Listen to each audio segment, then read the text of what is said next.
త్రైగుణ్య విషయా వేద నిస్త్రైగుణ్యో భవ అర్జున నిర్ద్వంద్వో నిత్యసత్యస్థో నిర్యోగక్షేమ ఆత్మవాన్. ఓ అర్జున, వేదములు సత్వరజస్తమో గుణముల కార్యరూపములైన సమస్త భోగములను గూర్చియు వాటిని పొందుటకై చేయవలసిన సాధనలను గూర్చియు ప్రతిపాదించును. నీవు ఆ భోగముల ఎడలను వాటి సాధనల యందును ఆసక్తిని త్యజింపుము. హర్ష శోకాది ద్వంద్వములకు అతీతుడవు కమ్ము. నిత్యుడైన పరమాత్మయందే స్థితుడవు కమ్ము.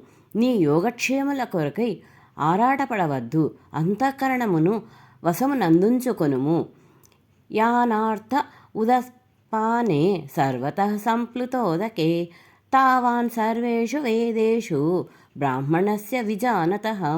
అన్ని వైపులా జలములతో నిండి ఉన్న మహాజలాశయము అందుబాటులోనున్న వానికి చిన్న చిన్న జలాశయముల వలన ఎంత ప్రయోజనమో, పరమాత్మ ప్రాప్తి నంది పరమానందమును అనుభవించు బ్రహ్మజ్ఞానికి వేదముల వలన అంతియే ప్రయోజనము.